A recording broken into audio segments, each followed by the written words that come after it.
এখন কটা বাজে বলো তো? এখন বাজে সকাল 6:30। কেউ কি বলবে? কারণ কালকে রাত ভোরবেলায়, রাতে তো না, ভোরবেলায় হয়েছে বৃষ্টি, তো এখনও মেঘলা ওয়েদার।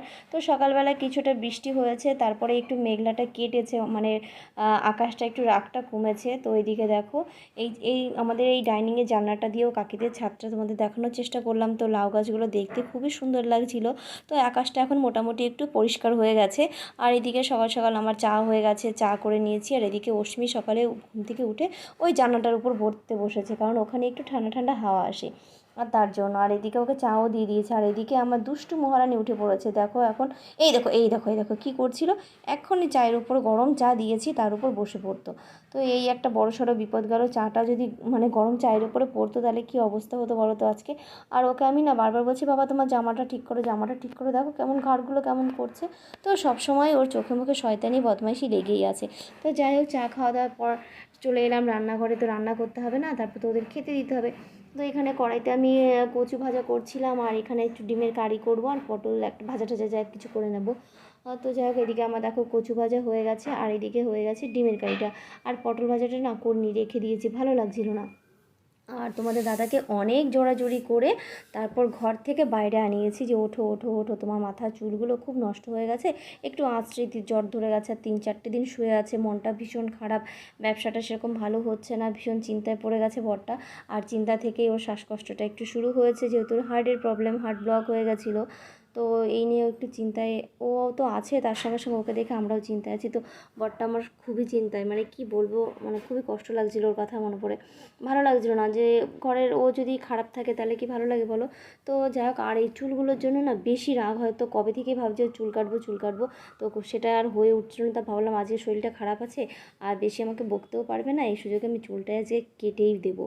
তো যাই হোক, আর কাটলেও আমি জানি আমার বরটা আমাকে বেশি একটা বকবে না, তবুও এক রাশ বুকের মধ্যে ভয় নিয়ে চুলটা আমি কাটছি, যদি বকা দেয়, কারণ ও অনেক শখ করে চুলটা বড় করেছে, জানি না কোন স্টাইল কী করতে চেয়েছিল। তো সেই স্টাইলে আজকে আমি 12টা বাজিয়ে দেবো।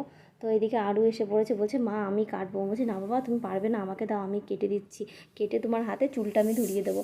এরকম যাই হোক, দুষ্টুমি করতে করতে চুলগুলো কাটছি তো ঠিকই, কিন্তু ভীষণ ভয় লাগছে বন্ধুরা, বিশ্বাস করো ভীষণ ভয় লাগছে।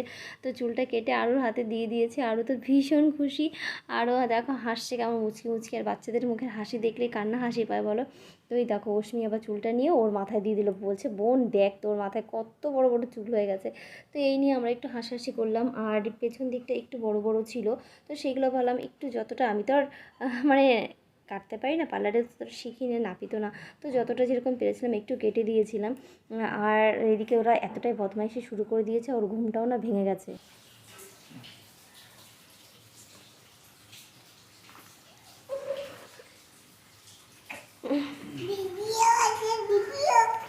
আমার দিকে তাকাও। এটা কে কেটেছে? কে কেটেছে? কুম্বা?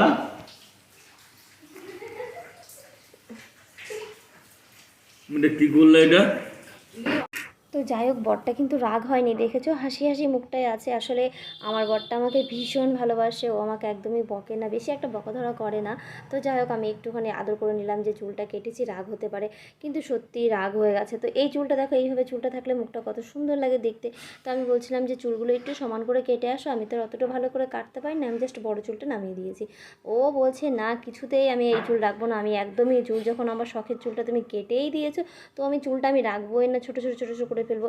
তো ভাবলাম বেচারাটা হয়তো রাগ করেনি, কিন্তু না ঠিক রাগ করেছে। তো রাগে মানে গদগদ করছে রাগে, দেখো রাগ করে করে মেশিন চালিয়ে দিয়েছে, আর ওই চুলগুলো পুরো মেরে সার্ট করবে, দেখো অবস্থা কী করলো। দেখো এই বড় বড় চুলগুলো থাকলে কত সুন্দর লাগে না বলো, কিন্তু কে কার কথা শুনবে, ও ওর মতো মর্জি করতেই থাকবে। আর এইদিকে কাটতে কাটতে আমার ছোটো জন্য চলে এসছে, বাবা দাও আমিও কেটে দিই। আর আমার এদিকে মনটাও খারাপ হয়ে গেছে, যে চুল কাটা কী করলো। তো তেরি এর থেকে বড় চুলটাই ভালো ছিল দেখতে, তাও ছুটি বাঁধলে একটু ভালো লাগতো দেখতে। মাঝে মাঝে আমি একটু সুটকিটা মানে যাক বেঁধে দিতে পারতাম। তো এখন দেখো চুলটা নামিয়ে ফেলেছে, আমার মনটাও ভীষণ খারাপ হয়ে গেছে, তো এত ছোটো ছোটো চুল করেছে। আর এদিকে দেখো এই দুষ্টু মহারানীর কথা কি বলবো, দুষ্টু মহারানী কোথায় বেয়ে বেয়ে উঠে চলে যায়, মানে তোমরা ওর ভিডিও না দেখলে বুঝতে পারবে না। আর আমি তো সবসময় ওর ভিডিও করতে পারি না, ও যে কি মানে অবাক অবাক কাণ্ডগুলো করে না। তো ওই দেখো কোথায় উঠে চিনি কৌটোটা পেরে নিয়ে এসে এখন চিনি খাবে। তো যাই হোক এরকম অনেক কিছুই করতে থাকে যেটা আমরা ভয় পাই ওকে দেখে। আর এদিকে অশ্মিও খুব বিরক্ত বোধ করছে, দেখো আমার বোনু কী করছে, যেহেতু নিচে চিনি ফেলে দিচ্ছে, ঝাড় দিতে হবে, আমিই বলবো বোনু ঝাড় দে বাবা। কিন্তু যাই হোক দেখো চিনিগুলো কেমন হাত ঝাড়া দিয়ে ফেলছে, পায়ে বাঁধলে কেমন একটা লাগে না বলো। তো যাই হোক ও দুষ্টুমি করবে। তো দেখো এখানে পেয়ারা আর চিনি নিয়ে আসছে, তো এটা কোনো মানে হয় বলো। তো এদিকে দিদি চাইছে বোনু একটু দে, বোনু একটু দে, কিন্তু না, বোনু তো দেবেই না। বোনু জেদ শুরু করে দিয়েছে আর দিদিও জেদ শুরু করেছে, দে আমি খেয়েই ছাড়বো, খেয়েই ছাড়বো। আর এদিকে দেখো আমার টাকলু। তো আমি আরুকে বলছিলাম আরু তুই হচ্ছে টাকলু 1 আর এদিকে হচ্ছে আমার টাকলু 2। তো এই দেখো মাথায় দুটো কী বলো তো, ওই মাথায় দুটো হচ্ছে ওর সুইচ। তো আমি যখনই বলি এই দুটো হচ্ছে, বলে কী করছো, আমি বলছি এই যে তোমার সুইচটা টিপে দিচ্ছি যদি একটু রাগটা কমে। তো বন্ধুরা আজকের মতো ভিডিওটা এইটুকুই। কেমন লাগলো প্লিজ কমেন্ট করে জানিও, লাইক করে দিও।